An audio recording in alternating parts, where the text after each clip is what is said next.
spa since 1971. He holds master's degrees in social studies, and in counseling psychology. A student of mysteries throughout his life, he is also a facilitator of a dream study group, as well as being a dream interpreter.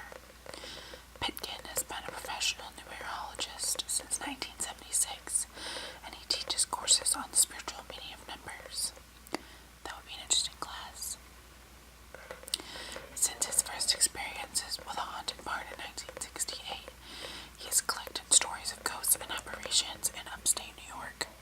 FYI, Saratoga County is in upstate New York. This book is first. He has many, maybe 5. Is filled with over 100 of his favorite ghostly tales gathered in Saratoga County. My boyfriend's walking around and slamming doors. He just doesn't know how to stop. So, some of these are longer, some of these are shorter.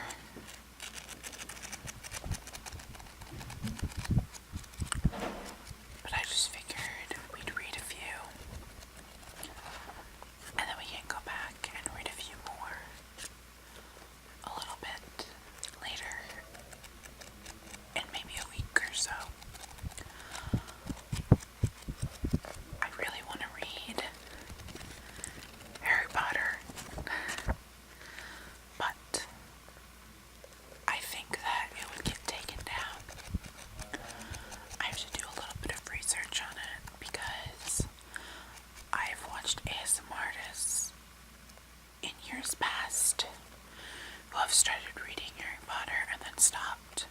And I don't know if that's because they made them stop or if they just stopped reading them.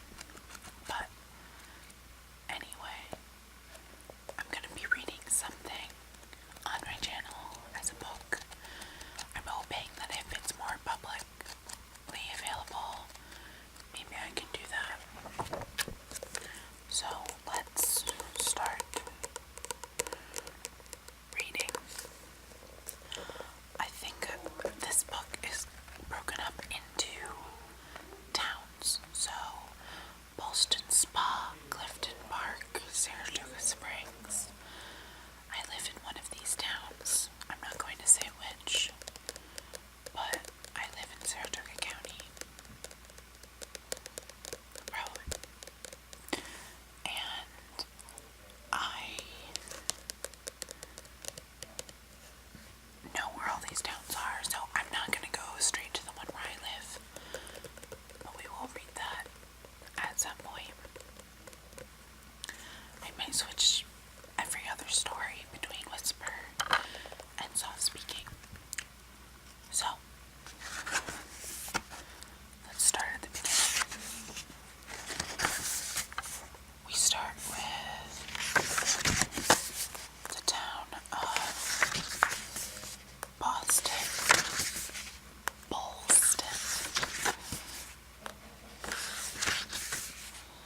I'm going to skip the intro. I know I'm a horrible person. So, each one has a map. That's the map of Boston. I will tell you that my boyfriend actually grew up in the town of Boston. How exciting. So, the town of Boston, created out of the town of Saratoga in 1975, the town received its name from one of its early pioneers, the Reverend Eliphalet Ball. Yeah, okay. Farmers and adventurers poured into the area even before it was named, discovering mineral springs there as early as 1769. The village of Boston Spa, same place, organized quickly near the springs, and a small resort grew at that spot in the early 1800s. The San Suchi Hotel became a mecca for famous Americans such as Daniel Webster, Henry Clay, and Washington Irving. The village eventually became the a seat. Here are some of my favorite Boston stories. The Burned Hills.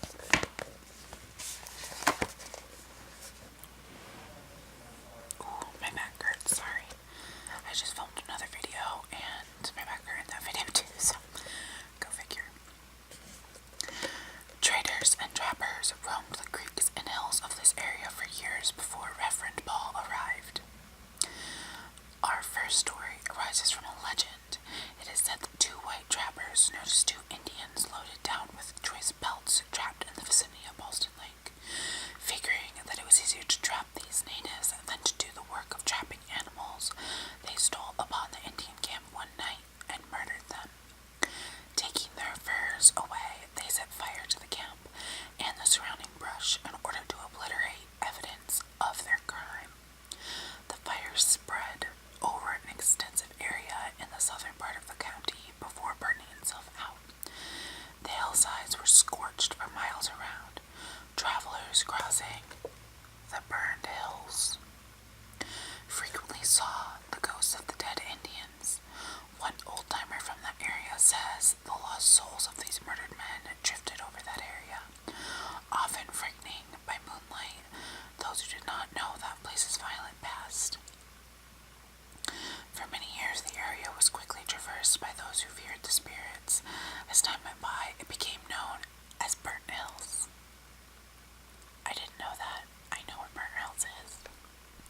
Today, the ghosts no longer trouble the suburbanites who dwell there, having passed on to a happier hunting ground. So that just kind of gives a little bit of context. Burnt Hills is right next to it's part of Boston, but not Boston spot. It's hard to describe. Boston is like a greater area. This next one is called The Spy. The Philadelphia album carried a story written by Joel Lee, a Boston businessman in 1827.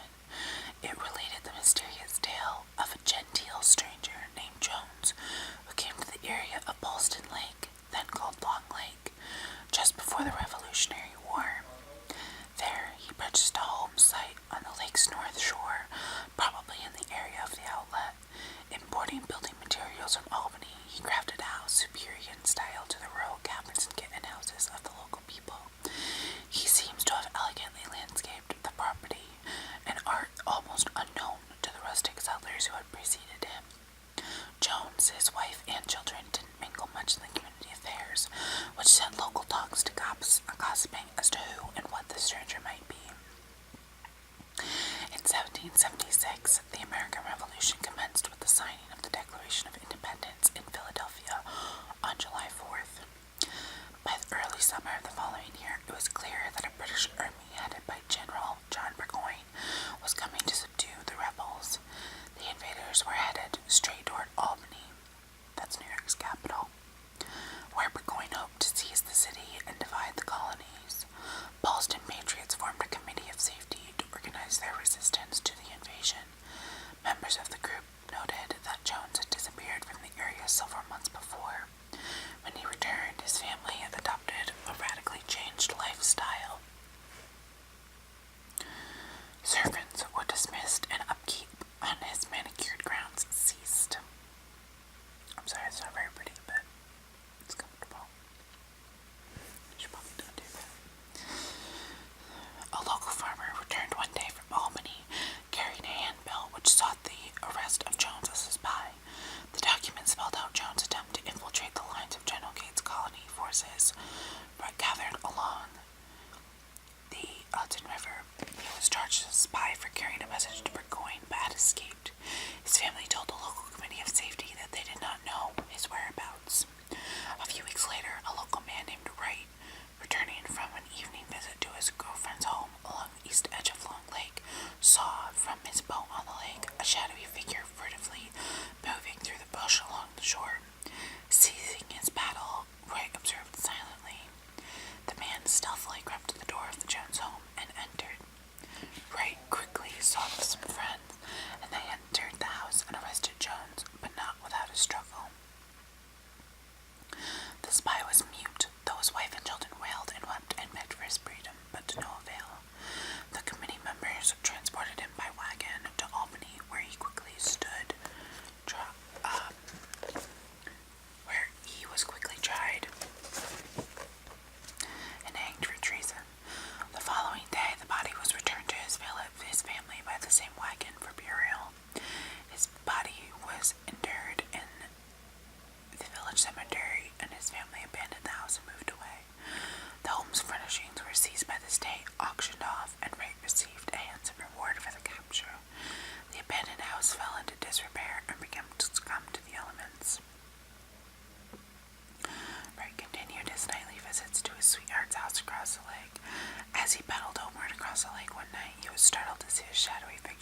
Alex and Paul soon suggested that the ghost was a product of liquor purchased with the reward money. Others felt sure Wright had seen a ghost.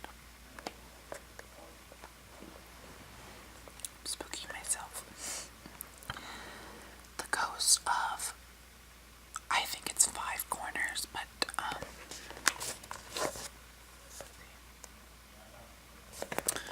think it's a numeric, a Roman numeral 5. It might be V, but I think it's Five Corners.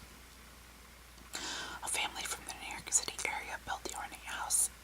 Actually, you know what? I'm going to soft speak this one. Yeah, I'm going to soft speak this one. It's hard to go from whispering to soft speaking. The Ghost of Five Corners. A family from the New York City area built the ornate house in the late 1800s to be a summer home.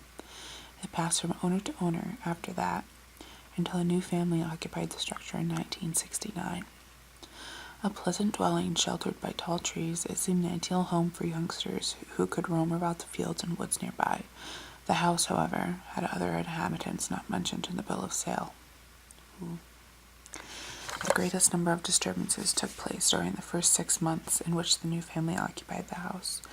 The mother of the family escorted an elderly aunt through the house soon after they occupied it. At one spot downstairs, a door to the attic stairs. So at one point downstairs, there's a door to the attic stairs, which is right next to the bedroom door.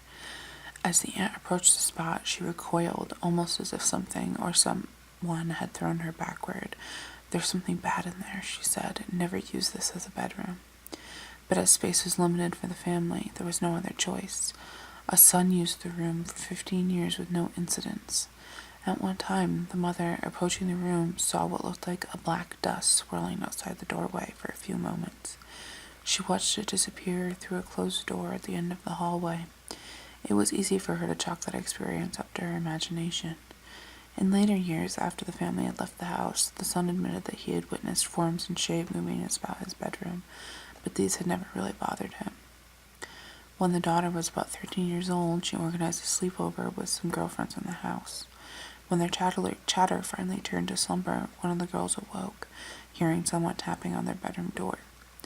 When she opened it, nobody was there. All the other girls were asleep. When she complained of this tapping in the morning, only the mother was prepared to believe her.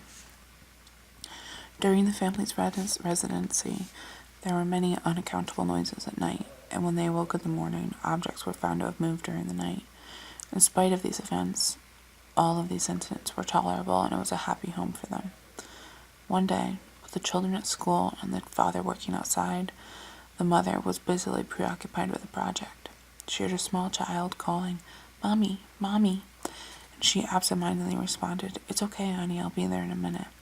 Then reality took hold. Her daughter was a teenager, and besides, she was in school. By the 1980s, the children were grown, and the parents didn't need such a large home anymore, so the house was put up for sale. The husband and wife later reminisced about the happy days there. "You never experienced the strange things, though, did you?" she inquired of her husband. He admitted that he had, and had chosen not to talk about those matters. After all, husbands and fathers are supposed to safeguard the family, but what can be done about a ghost? Today, a commercial establishment is quartered in the old family home, but the older residents are still there, apparently. When the establishment is open for business in the morning, things are found to have been moved overnight. Objects seem to disappear, at least temporarily. The present owner can wish that those spirit residents would only use the structure in the summer, as did the original owners.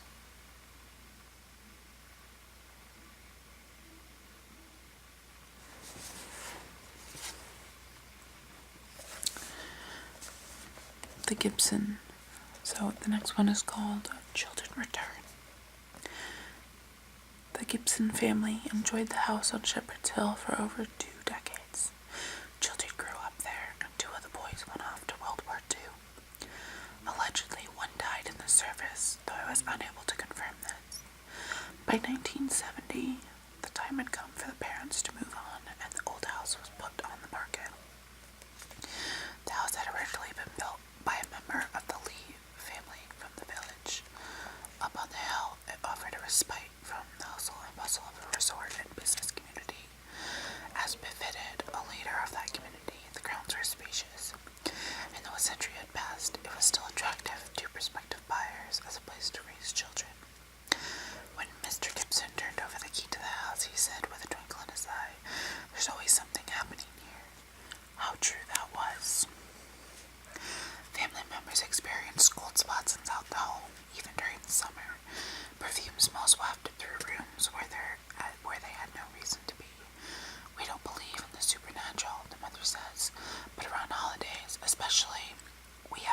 stories and strange experiences.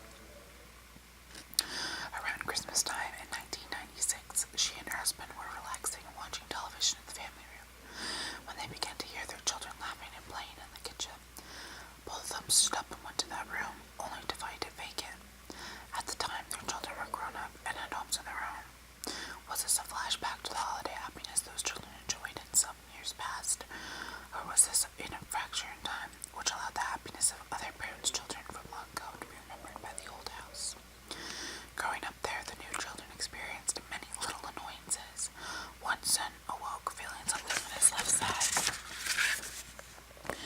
Something brushed him gently. Opening his eyes, he saw an unfocused image. It was broken up. Then it became clearer. A wispy human form, about 5 feet tall, with no distinct features. He thought it was his mother and called, "Mom." This woke his brother in another bed, who asked, "Who are you talking to? There's nobody there." Whoever the spirit is, it is impartial in its treatment of the residents. All the family heard footsteps on the wooden hallway floor, but there was never any human there. The girls of the family also slept two to a room. One of them saw a figure at the foot of her bed. She, too, confused the figure with her mother. It seemed to taper outward toward the floor, as if it were a nightgown. Perhaps the strangest event took place in the early 1990s. My mother was working at a sink in the kitchen on a warm summer day. At the rear of this room, overlooking the spacious rear lawn, are 5 windows, which can be cranked open in nice weather. I glanced up at the beauty of the backyard and caught its reflection in the angle of the window. Then a movement caught my eye. There was a car reflected in the driveway. A man in a tan or khaki uniform stood there unmoving next to it. He seemed to have a faraway look on his face. "We have a visitor," I concluded. She rushed over to the back door to greet the stranger, but there was no one there. She opened the door a bit to get a better view. Still no one was there. Thinking that her mind was playing tricks on her, she went back to the sink. Now there he was again in the reflection, standing next to her car. I must have missed him, I thought, so I went quickly back to the door. Nobody was around. When I got back to the sink, he too had returned to his place in the driveway. Knowing another trip to the door would be fruitless, I just watched him. He seemed to have a little smile on his face, but he didn't move. It was as if he were taking in the house and grounds, maybe just remembering. He stood there for a full 5 minutes, then he just dissolved. I never saw him again. One of the Gibson boys had been in the Armed Force and another in the infantry. Had one of them returned to survey the happy home of his childhood just one more time before moving on. Let's see. Okay, I'm going to read one more. So this is for the town of Charlton. We're switching towns. Here's the map.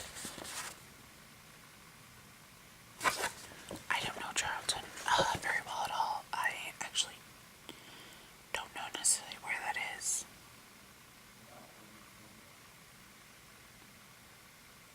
Oh, it's out west. Okay, so it's like southwest of me, I guess, in case you want to know. So, this one is called The Veterans of Blue Corners. It was always twilight before he finished his chores in the barn, and many nights he knew what he would see when he looked down old Route 67. They were always there, doing the same thing. 2 men, dressed in blue uniforms, would walk across the road from the Brotherson Cemetery to the gate of the Fosberg Cemetery, where they would simply disappear. And tonight was no different. As he secured the barn door and looked, there they were. As always, one seemed to be supporting the other by the arm. He had come to think of them as Civil War ghosts because of the uniform color.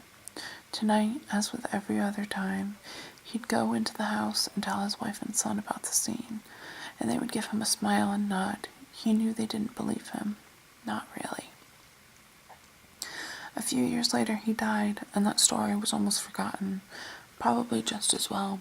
What proof was there anyway? But then someone made the mistake of telling me. Something in this tale sounded authentic to me. I had always had a fascination for the Civil War, so I decided to investigate. Beginning with the cemeteries themselves, some research showed me that there had been few, if any, burials there in many years.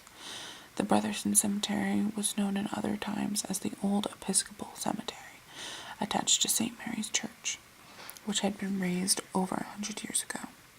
The Fosburg Cemetery had begun as a family cemetery, but others were interred there too. A man named Durkee recorded all the epitaphs in Saratoga County in the late 1870s, and these are available on microfilm in many of the county's libraries. When arranged how many soldiers were buried in the Brotherson Cemetery, I found only one, Captain Philip Brotherson, 32nd New York Militia, War of 1812. Consulting the records of the Fosburg plot, only one soldier turned up there too, Colonel Samuel Richards of the 32nd New York Militia, War of 1812. This was enough to initiate a deeper search in the New York State Archives in Albany. There are few histories of military units in the War of 1812. Most of the untried troops of the 32nd were posted to defend either Ogdensburg along the St. Lawrence River or Sackett's Harbor on Black River Bay on Lake Ontario, where a fort guarded the passage into the St. Lawrence. The citizen soldiers of the Saratoga County had to contend with British regular soldiers, some of whom were fresh from fighting Napoleon. Furious battles took place there between 1812 to 1814, but the Americans prevailed. Historical records show that both Brotherson and Richards returned from the war, though there was no indication whether either was wounded. Neither seems to have applied for a disability pension in later years. Both went on to success in business and politics, with each serving several terms as Justice of the Peace in the town of Charlton. Colonel Sam Richards died in 1850, followed by Captain Brotherson's in 1854. These two men were comrades in arms who struggled together against their country's enemies in war and literally helped keep the peace when war was ended. They were friends, and they ended their earthly sojourn less than 1,000 yards apart on a seldom-traveled road in rural Saratoga. For some reason, sensitive people can still see these comrades supporting one another in death as they used to in life. I'm sorry for speeding that up. There's one more for Charlton County, but my camera is going to die. So I'm going to say goodbye for tonight. I will, of course, read more. We're, 1/8 of the way into the book. It's not a very big book. But there's some good little stories, and it's perfect for October.